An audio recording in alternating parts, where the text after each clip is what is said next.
Hola amigos, ¿cómo están? Bienvenidos, muy buenas tardes. Esto es La Voz del 21 a través de Perú 21 TV. Soy Carolina Bayona y a continuación vamos a dar paso a la entrevista. El gobierno de Pedro Castillo recientemente ha designado, a través de un decreto publicado en El Peruano, al excongresista Daniel Salaverry como nuevo presidente del directorio de Petroperú. Hay que decir también, antiguo rival político, ex candidato a la presidencial, con Pedro Castillo.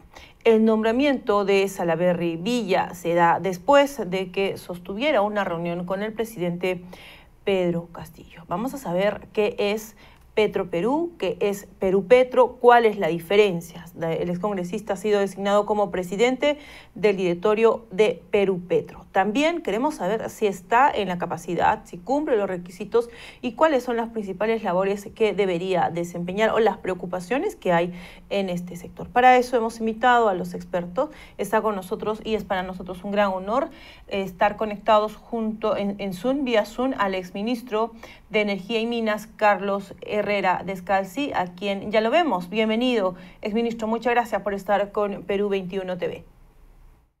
Muchas gracias por la invitación. A sus órdenes.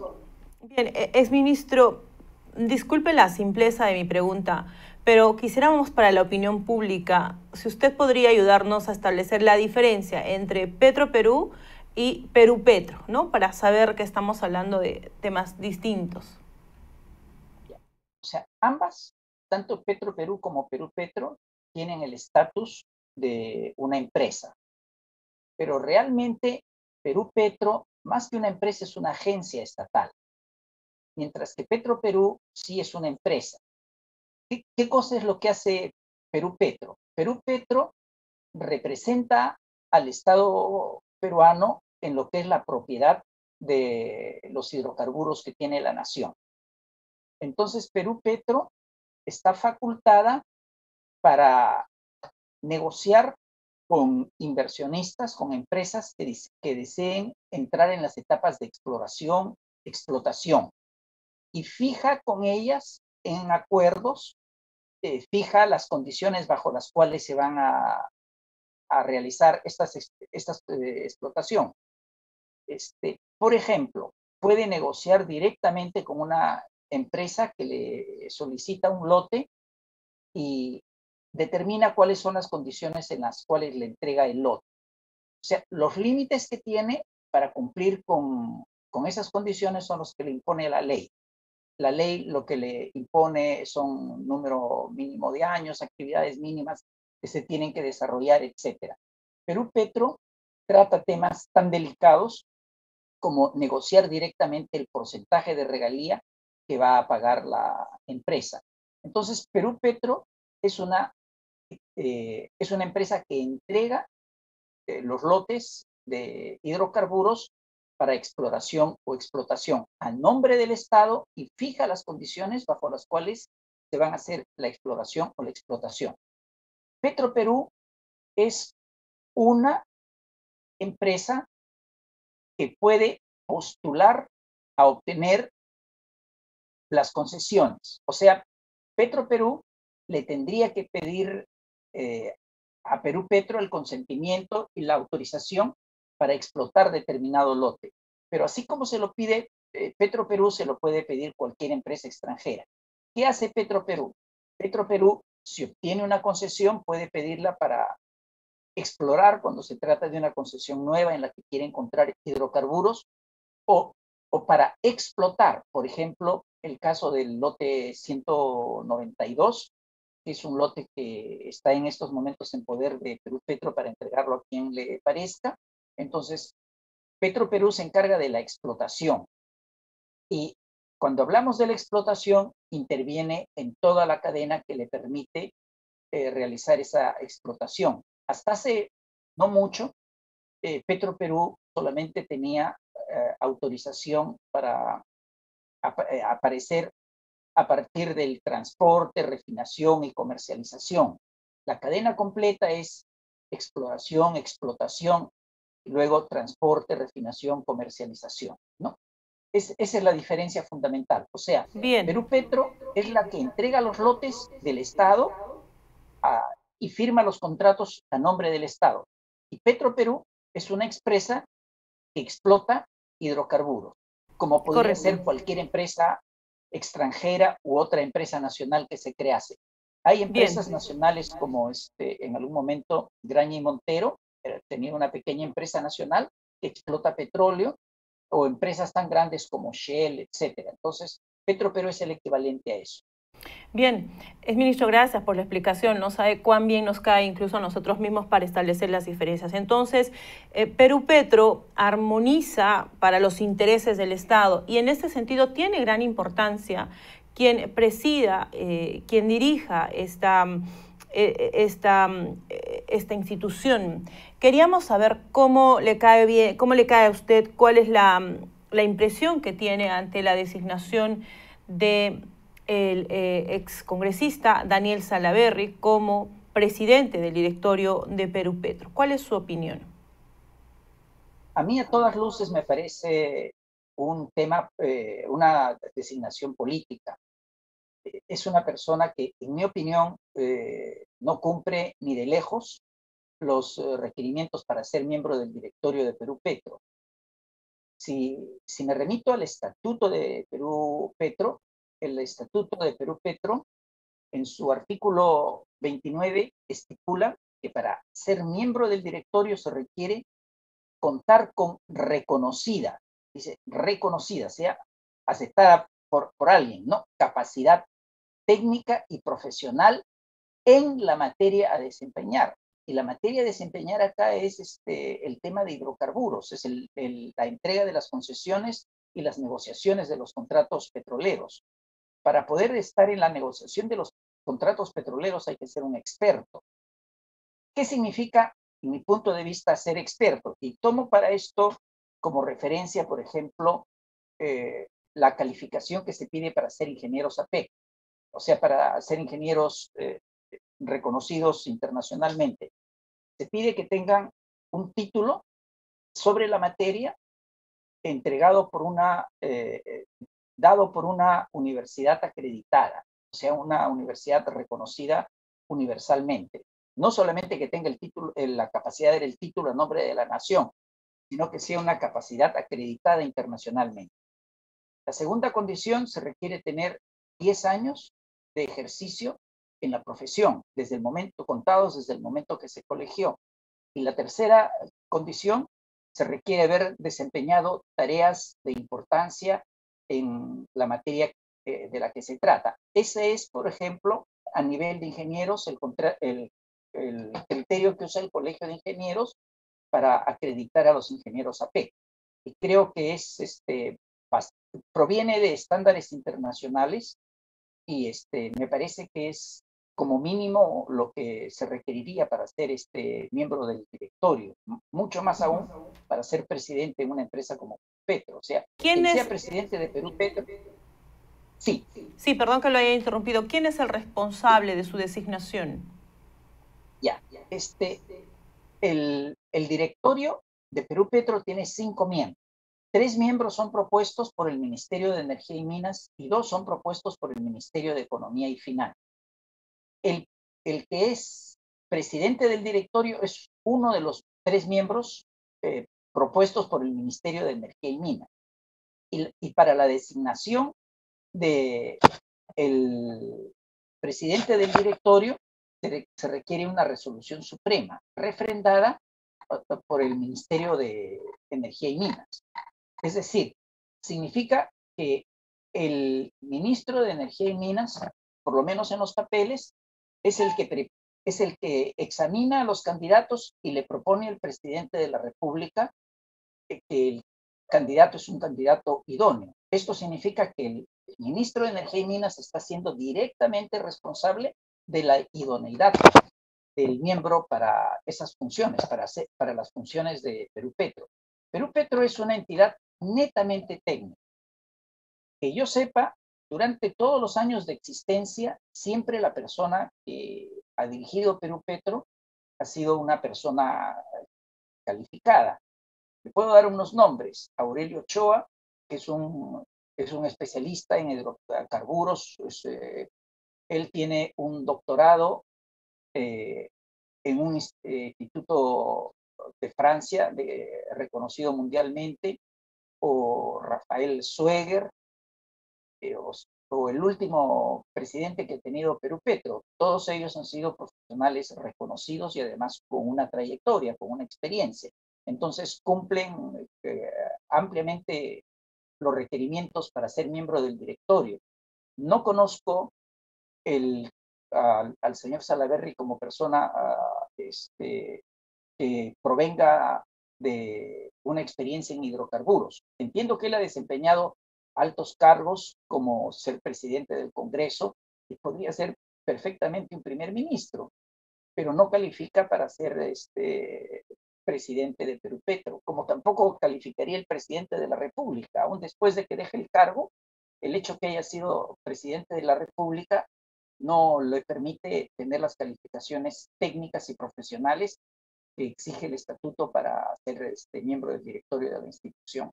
Bien, correcto. Y estoy revisando mientras usted nos explica, y disculpe que lo haya interrumpido en una anterior pregunta, pero lo estábamos escuchando atentamente respecto a esta calificación, acreditación internacional de ingeniero.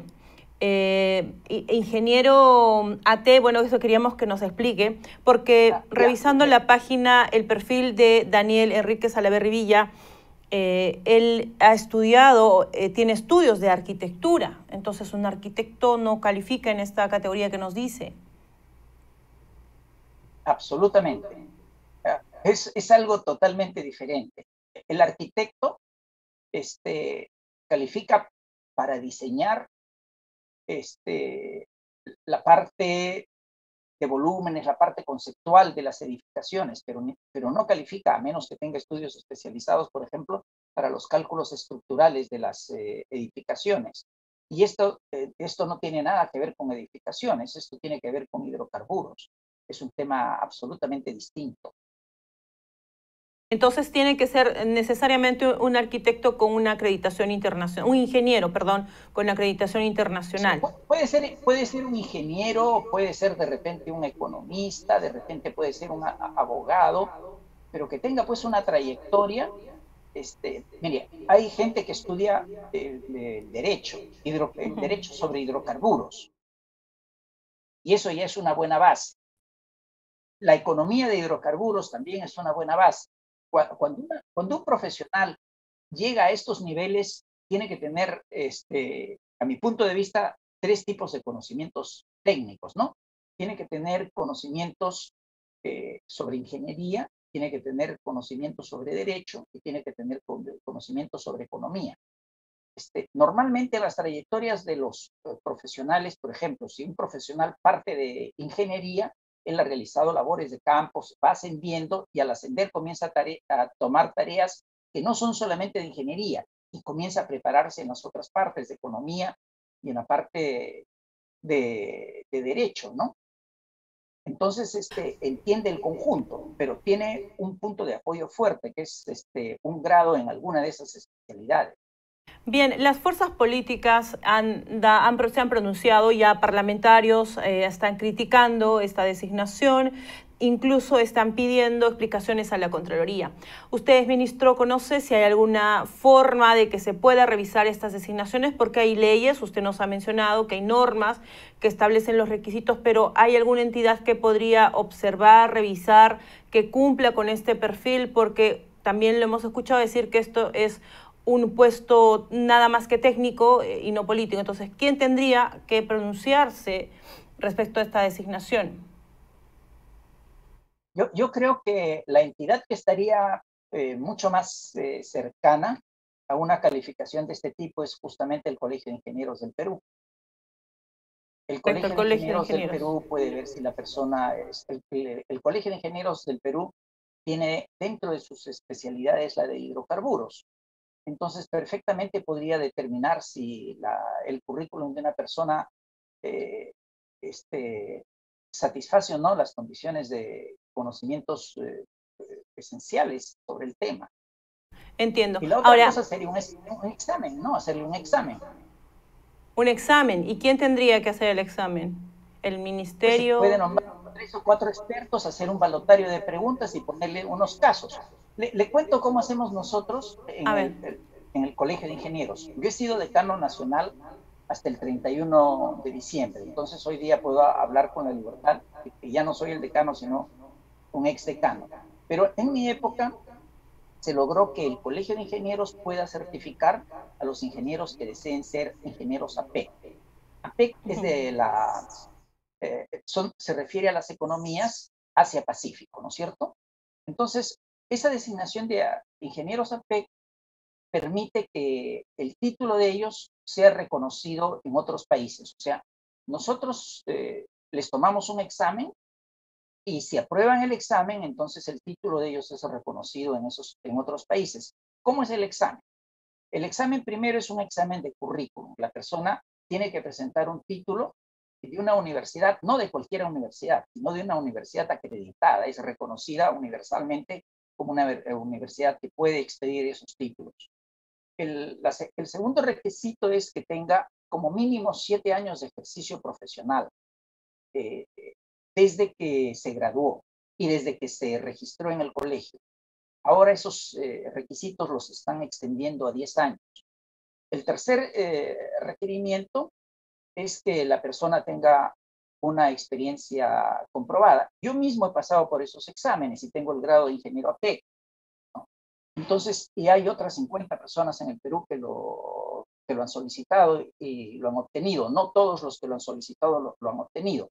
Pero el paso final es que la persona que aspira a tener ese reconocimiento muestra un trabajo en la materia, en este caso en la materia de la especialidad de ingeniería que él sustente, él explica a un jurado y ese jurado conversa con él y califica si efectivamente era un trabajo de responsabilidad, si ha tenido buenos criterios, etcétera, etcétera.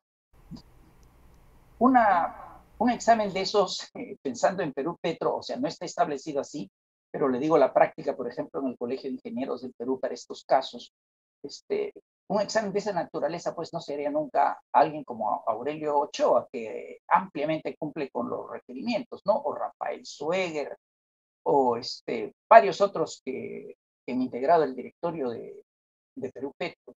Bien, ministro, de verdad que conversar con usted es muy didáctico y nos amplía mucho temas, se lo agradezco muchísimo, incluso nosotros aprendemos. Y en esa línea quiero regresar a lo que usted nos dijo al inicio, que es una designación política. Hay dos recientes decisiones que ha tomado Perú Petro, que ha suscrito con Petro Perú el contrato de licencia temporal para la explotación de hidrocarburos del lote 1 ubicado en Talara, que representa el retorno de la petrolera estatal a la producción de hidrocarburos en el país luego de 28 años. Un evento además que ha sido, y una decisión que ha sido muy anunciada por lo alto por el mandatario Pedro Castillo. Esta tarea, ¿cómo lo va a ver usted principalmente por parte de Petroperú? ¿Cuáles sería en todo caso? A ver, usted ve en este proyecto principalmente en Talara, quizás el punto central de esa designación, o cuál sería el principal motivo, no sé si es que es político, porque recordemos también que hubo un expremier, el expremier Guido Bellido, que habló de renegociar el gas. Entonces, ¿por dónde iría? ¿Por qué sería político? ¿Qué papel desempeñaría ahí Salaverry? Hay un tema que tiene que ver con la masificación del gas. O sea, el gobierno ha establecido que quiere realizar la masificación del gas. Para realizar la masificación del gas, nombró una comisión de muy alto nivel, integrada por varios ministros de Estado y por el presidente de Perú Petro. Con todo respeto, entre todos los ministros de Estado, por lo menos en la comisión inicial, ninguno era un entendido en la materia, ni de lejos. Entonces, la única persona que conocía el tema era el presidente de Perú Petro. Era el único técnico en esa comisión. Esa comisión tuvo un plazo de 60 días para hacer sus recomendaciones.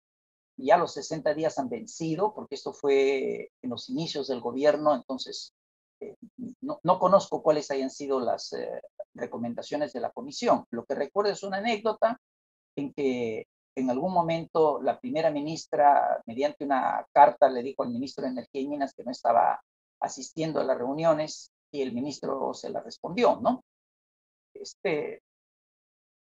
Eso con el objeto de hacer la masificación del gas.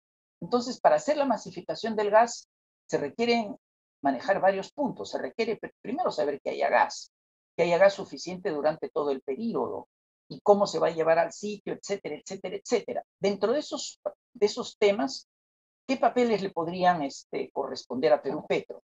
Si hubiera que renegociar los contratos de camisea, los contratos de explotación de camisea, o sea, los contratos de los lotes 56, 88, 57, que existen en estos momentos, 58 incluso, los tendría que hacer Perú Petro. Entonces, ¿cómo opera normalmente Perú Petro?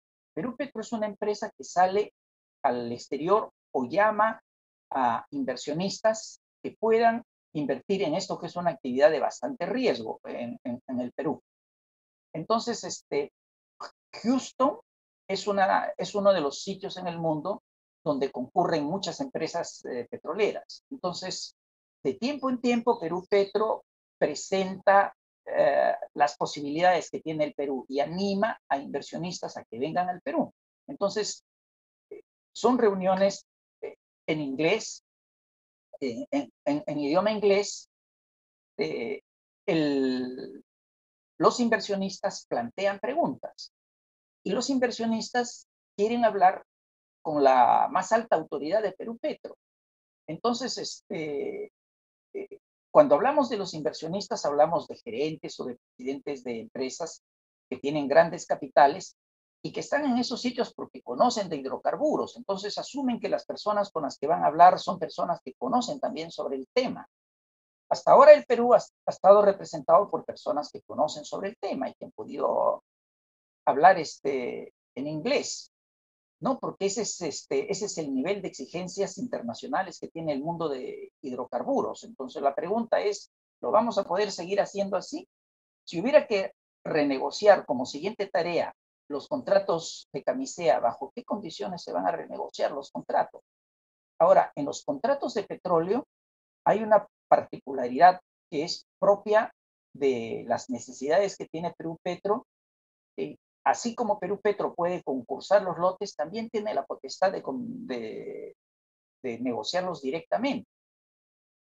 Y en esas negociaciones se fijan regalías, se fijan condiciones, se fijan una serie de acuerdos económicos. Yo me pregunto cómo negociaría ese tema donde lo que se están negociando son temas técnicos, donde no son solamente el tema de las cláusulas, o sea, uno tiene que entender el contrato para saber las cláusulas, dónde están y cuáles son las condiciones. Y tiene que entender también los temas técnicos de lo que se está hablando, cómo se puede negociar en esas condiciones.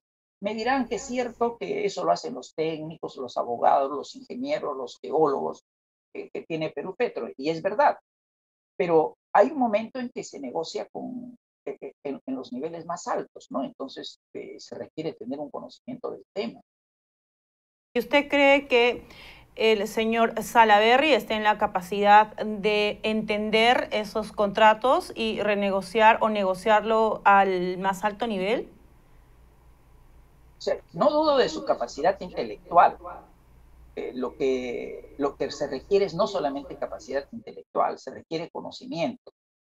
Y el conocimiento no se gana de la noche a la mañana, menos en un tema especializado. Por eso es que los requerimientos que pone el estatuto dice capacidad reconocida profesional y técnica. Pide las dos capacidades, profesionales y técnica, y dice en la materia, ¿no? En la materia de la que se trata. Entonces, no sé, pues un cirujano reconocido, evidentemente que tiene capacidad, ¿no? Evidentemente que tiene capacidad profesional, evidentemente que tiene capacidad técnica, pero no en la materia de hidrocarburos. Y las condiciones que le piden a alguien para ser miembro del directorio es que además de tener esa reconocida capacidad, o sea, no una capacidad dudosa, sino una capacidad fuera de discusión, esa capacidad sea en la materia a desempeñar, y en este caso la materia a desempeñar no es política. Hay algo de política de Estado, pero la materia a desempeñar es básicamente hidrocarburos. Entiendo, correcto, muy bien. Nos ha quedado mucho más claro. Ministro, queríamos para finalizar consultarle de todo esto que hemos conversado, de esa designación, de lo que se viene, además, las principales tareas que tiene Perú-Petro. ¿Qué es lo que le preocupa a usted de todo esto que hemos conversado hoy? Claro, Perú-Petro marca la política energética del país.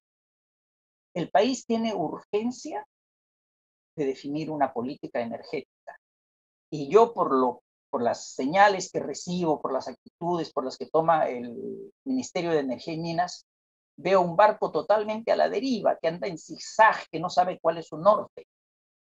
Y esto está ocurriendo en un sector que es vital para la economía del país y en una época en el mundo que es una época de transición. Es una época de transición energética donde justamente se quiere abandonar los hidrocarburos, no de la noche a la mañana, sino en un periodo que va a durar un medio siglo más o menos, ¿no? Y sustituirlos por energía renovable, donde el Perú tiene que saber qué es lo que tiene que poner como energías renovables, cuándo tiene que resumir, cómo va a actuar eso en los sectores. Para eso hay que conocer. Y al Perú, la verdad, lo veo totalmente a la deriva. Veo acciones tan dispares, tan sin sentido, que preocupan, ¿no?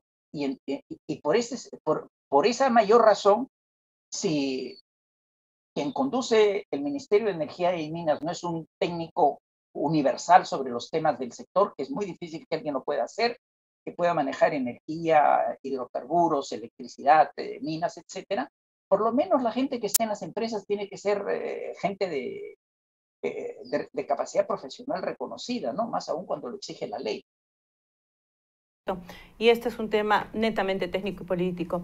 Exministro, muchísimas gracias nuevamente, gracias por su disposición. Esperemos que pronto lo volvamos a ver en Perú21.pe para poder aportar tanto a estos temas, ¿no? Que son técnicos realmente y que usted lo hace tan fácil y tan legible. Lo hemos entendido bastante claro. Muchísimas gracias. Muchísimas gracias, Karenina, muy amable. Un fuerte abrazo, gracias. Muy bien, amigos Igualmente, de La Voz. Gracias. Bien, amigos de Perú 21 TV, hemos conversado con el exministro de Energía y Minas. Esta última frase, la verdad, nos ha parecido bastante clara, la que nos ha dado el exministro Carlos Herrera Descalzi, el ingeniero, que si bien el ministro de Energía y Minas no es especialista, no es técnico en temas generales del Ministerio del Sector, los que están en las diferentes empresas o sectores energéticos tienen que ser y tienen que asumir con credenciales técnicas. Respecto a la designación de Daniel Salaverry, ustedes lo han escuchado, no es que no tenga el conocimiento, sino tiene la experiencia y la capacidad en el sector de hidrocarburos, como además lo indica el requisito. Ha sugerido que el Colegio de Ingenieros revise los requisitos e incluso le haga un examen al ahora presidente de Petroperú, un currículum, un balotario, ¿no? Y al inicio también nos ha sido bien claro, ¿no? Esta es una designación política y nos ha dado incluso muchos detalles de cómo debería ser designado, los requisitos que se necesita para poder asumir este sector. Bien, nosotros vamos a volver en cualquier momento con la ampliación de estos temas que hoy interesan a nuestro país. Nos despedimos. Hasta pronto. Buenas tardes. Permiso.